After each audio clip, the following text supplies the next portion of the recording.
Hi, Kayleen. Thank you so much for your recording of the Fantasia. Oh, there's so much going on. That's so good already. Well done.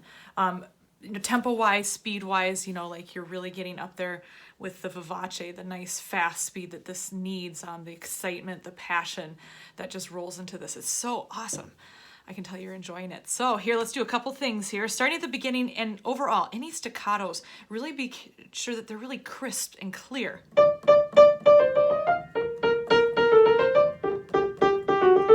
I think those beginning ones should crescendo just a little bit.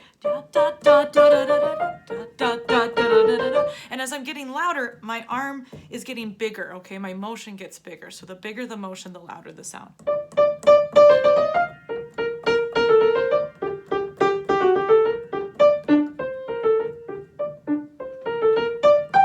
Okay, and then right there, measure 5, there is a change to piano if you can grab that. But all those staccatos, you can probably see my arm is really going forearm staccato, okay? So you've got this hinge right at the elbow, and your hands pulling those fingers, pulling those staccatos really up out of the piano. So anytime you've got staccatos, make them sound like that, full of zest and energy in all of your staccatos. So we go down here to measure 10.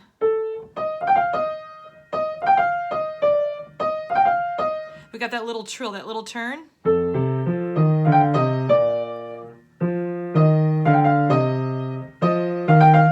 I'm going to double check on it, but I really think that it happens on the beat, so on beat 3 with the D in the left hand. I'll do it slow motion.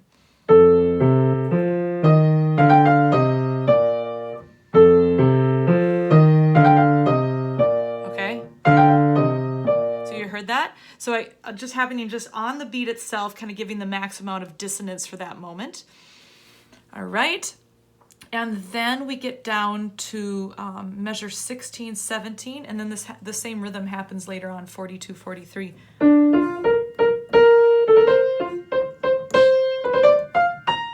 Okay, so we got those 30-second notes, those two 30-second notes at the end of the measure.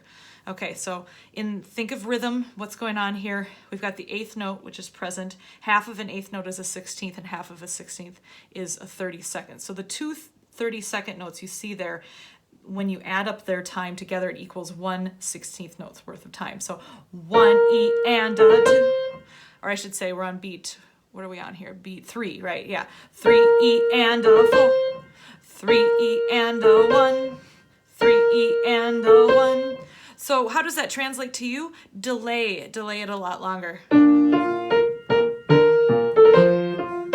So I waited till after my left hand was done playing by far.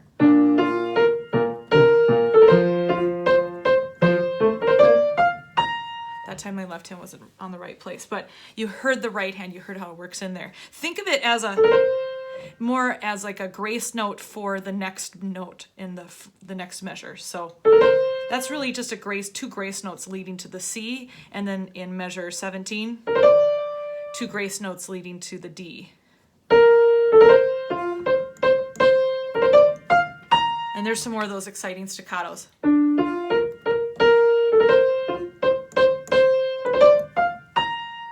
Okay, and there's some tenutos in there too. Tenutos just make those nice and legato, full value, okay? Awesome. Turn the page then, or it's turning my page. I think your pages are a little different. So in measure 20, right in here, your left hand's dragging tempo just a little bit, so you're getting slower. Grab a metronome, turn it on, really try to push yourself, even try to push that left hand to be faster than the current speed that you're doing. Also do some of the tricks like play staccato there, vary your rhythm, play it all over the piano, play it in little spurts. Try that. One measure spurts, or maybe one beat spurt, excuse me, or maybe 2 beat spurts. Oh, that wasn't right. That was almost right. You know what I mean? And see if you can get like 2 measures in a row that you can just boom right through. Double check that you're using the same fingerings every time. That'll help. Measure 22 to 25. Then I think you feel how you're dragging down the previous measures. And when you get to 22, you're rushing a bit in these measures. So hold your tempo back.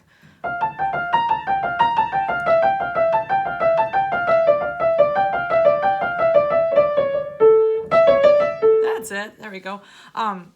Grab a metronome here, but really just feel that pulse. And maybe for now, separate, measure 20, 21, and stop. Work on that, and then do 22 through 25. And maybe by the end of the week, try to stitch those two sections together so you can have a consistent beat. For right now, the left hand needs to work so it can actually keep up. Okay? The same thing, 36 through 38 was another place that there was a bit of a speed up. I wrote down.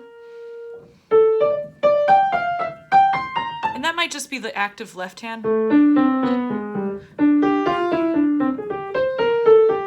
Just keeping track of that pulse. Da, da, da, da, da, da, da, da. Okay, turn on your metronome there too. Okay, so in measure, hang on there, measure 47, we've got, I don't know if your music has this, and in my music there's the word allarg with a period, or allargando. If you're not familiar with that term, that just means to slow down and broaden. So it's like a retardando. It's another fancy way to say retard. So really use that to stretch out the end of that, and you can add a bit of a fermata in measure 48. Lift. Okay, then you keep going on from there. So this is curious. I'm going to check this out. Your edition goes longer than mine does. Mine ends in measure 52, 53, 54, measure 54. And I didn't even think to look at the end of this that they would be different. So always something. I'll check that out. I'll see what's going on there for us. But those are the main things that I'm seeing. And then the other thing, if you have time, Kayleen, is grab some of the dynamics that you see in this edition, my edition, and write those in, okay? And big changes in those dynamics. Basically, when this would have been played in the Baroque period, you would have been on a harpsichord, and there isn't a way to change from forte to piano. So they have something called stops, kind of like an organ. They pull on it, and it changes the quality of the sound within the instrument.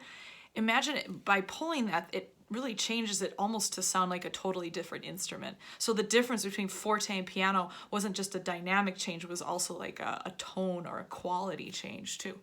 So anyway, what it translates for us is that we need to make a big deal when we change from forte to piano. Okay? That should get you going. Thank you so much. Bye-bye.